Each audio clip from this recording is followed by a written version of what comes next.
Baik, untuk materi pertama, mari sama-sama kita dengarkan pemaparan terkait Muhammad Hatta dan generasi Z oleh Bapak Adia Rahman. Kepada Bapak, waktu dan tempat dipersilakan. Assalamualaikum warahmatullahi wabarakatuh.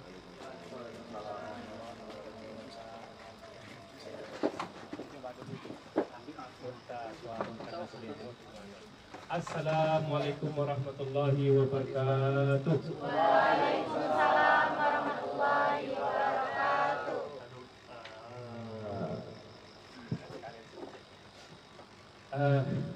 Alhamdulillahirabbil alamin wa bihi nasta'in wa ala umuri dunya waddin. Salatu wassalamu ala asyrafil anbiya'i wal mursalin sayyidina Muhammadin wa ala alihi wa ashabihi ajma'in. Amma ba'd.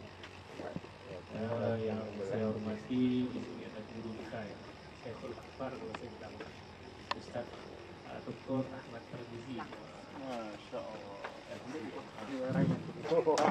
Ini kalau di forum 2 Mega itu beliau Syekh.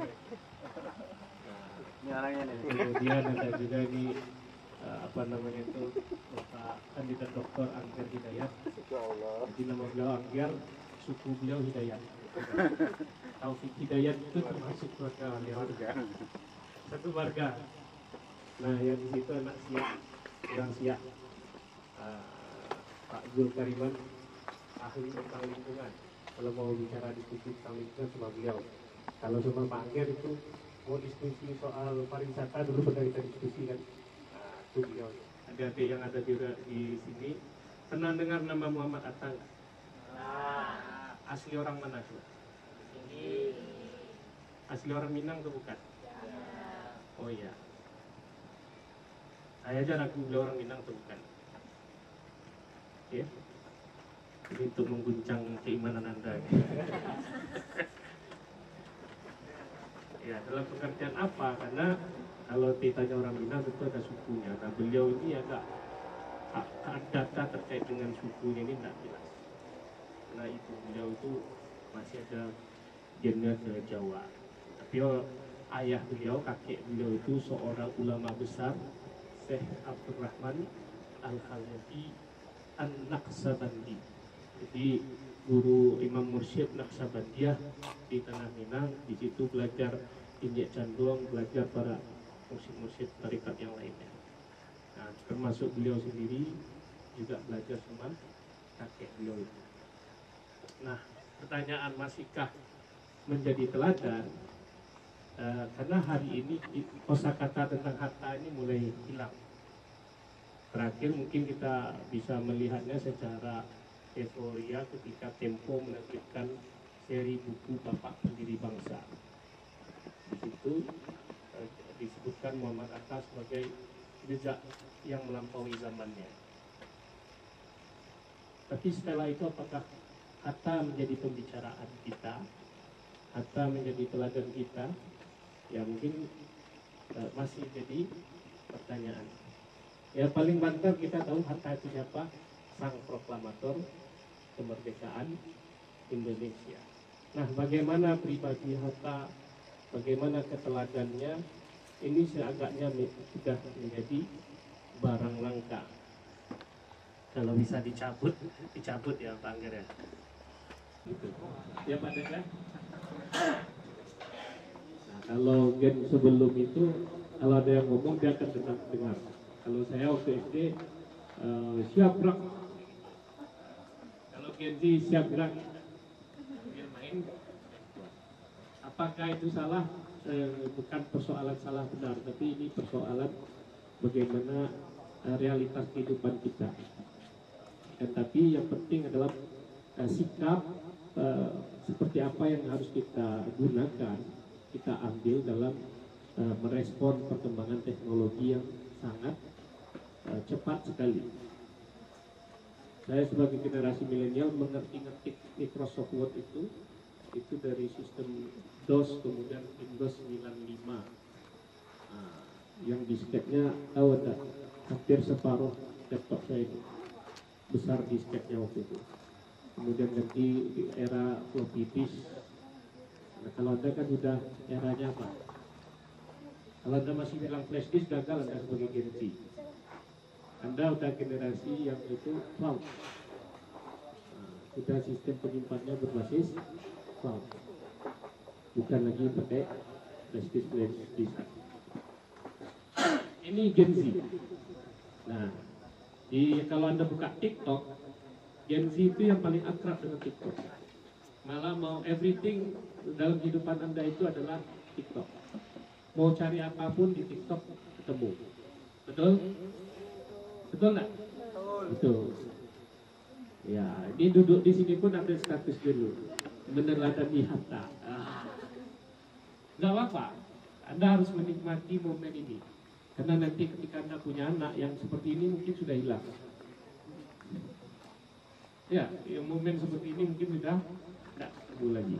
Nah, inilah Gen Z dengan berbagai kompleksitasnya. Yang senangnya kalau di TikTok saya lihat kan, siapa itu Gen Z, generasi leyeh-leyeh tapi duitnya akeh. Paham? Ya maunya kerjanya santai tapi duitnya banyak. Kalau dimarahin tunggu dulu, mood saya lagi jelek. Ya kan? Kalau di kelas itu juga kayak gitu. Pak, bisa dimudahkan nggak Pak? Pertanyaan paling sering Gen Z itu, ayolah Pak, jangan susah-susah kali Pak. Belajarnya nggak mau, waktu ujian gagal, nilainya protes nomor 1. Itu adalah Gen Z. Kalau bimbingan skripsi belum minta bimbingan, sudah minta nanyanya apa? Pak, kapan ACC? Itu Gen Z. Nah, kami yang milenial ini terkadang agak gagap juga menghadapi Gen Z ini. Dia apalagi dunia sekarang. Kemarin kami baru diskusi sama Pak Anger, sudah mulai ada tren Gen Z itu diskusi teman kencannya itu adalah ChatGPT. Loh, jangan senyum, Anda kan belum terkenal aja. Ini sebelum terkontaminasi baik saya sadarkan. Nah, karena kalau udah terkontaminasi ChatGPT, nanti Anda beranggapan apa? Yang real ini dunia tidak nyata. Yang nyata itu adalah ChatGPT. Semua akan dibolak-balik karena galau. Oke? Nah, kalau seperti itu kita sepakati dulu, Kak. Handphonenya ditaruh, silakan taruh. Update statusnya nanti pasangan kita. Sepakat? Sepakat. Oke. Ini quote Bung Hatta.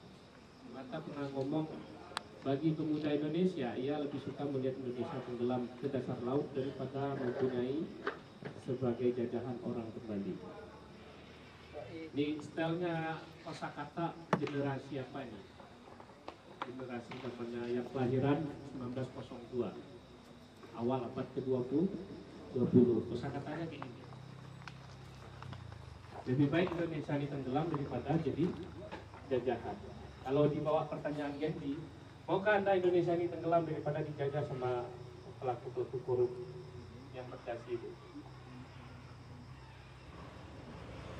Tak mau kan?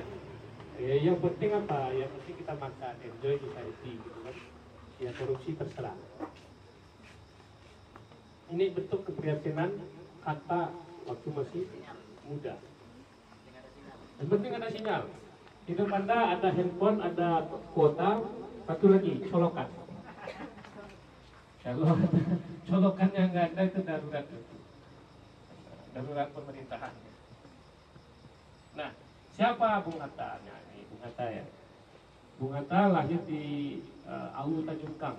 Ayo Awu Tanjung Kang loh. Di Pasar Awu, dekat pasar apa namanya itu? Ada rumahnya. Saya kemarin baru kesana lupa. Bantu, Pasar Bantu. Ada orang Bukit sini? Nah, tuh, lihat tahu Pasar Bantu. Itu mana Bukit Tinggi atau Bukit Coret? Nah, ini ngaku Bukit Tinggi tinggal di Buaya. Punya orang agam ya. Asli ya. Nah, di Pasar Bantu itu sebelah kirinya itu ada rumah kelahiran Bung Hatta.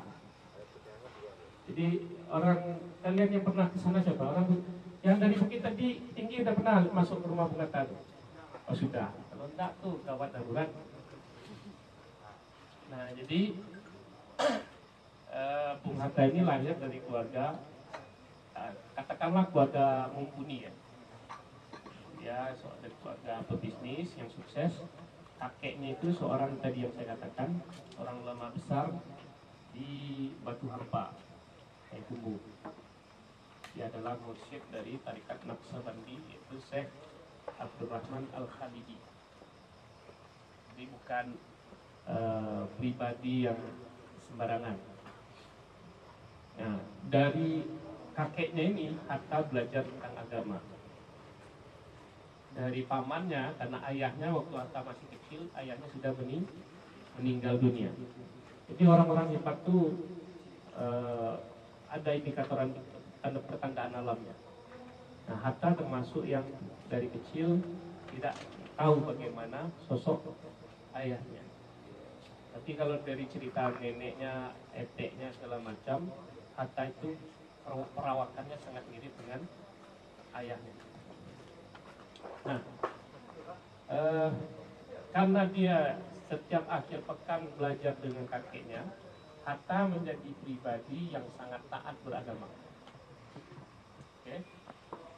Nah, kan tapi yang uniknya ini Hatta bukan orang yang doyan memperlihatkan simbol-simbol keagamaannya. Tapi Hatta lebih senang menunjukkan ketaatan beragama itu dalam sikap. Nanti kita akan lihat bagaimana disiplinnya Hatta, kejujurannya Hatta, dan lain sebagainya. Sikap-sikap Hatta itu adalah sikap-sikap yang dia ambil dari nilai-nilai keislaman. Dan pada saat yang sama tentunya itu berasal dari adat Minangkabau itu sendiri. Walaupun Awu Tajungkang pada saat itu Bukit Tinggi itu sudah jadi metropolisnya, kan pernah menjadi ibu kota negara Republik Indonesia pada saat PDRI, Pemerintahan Darurat Republik Indonesia, itu kan sempat dipindahkan di Bukit Tinggi, sehingga kalau kita lihat jam gadang sebelah kanannya itu kan ada istana, sebagai tanda bahwa di situ dulu pernah menjadi pusat pemerintahan Republik Indonesia. Nah, Hatta belajar di sekolah, kemudian pindah ke Padang, kemudian masuk ke Mulo gitu kan, kemudian ke Batavia di Stovia, sekolah hukum, baru kemudian berangkat ke Eropa. Nah, di Eropa Hatta itu bergelut menyaksikan ide-ide sosialisme yang kemudian atas pikiran beliau, perenungan beliau, beliau menulis tentang sosialisme Indonesia. Yang dalam saat Anda kampanye, saat orang-orang kampanye, orang-orang itulah ya, entah siapa kita tidak tahu, pasti akan selalu keluar kosakata rakyat, hadir membela kepentingan rakyat. Nah, itu momen kampanye. Kalau udah tak kampanye, tanda tangannya untuk siapa? Untuk korporat, kan untuk rakyat.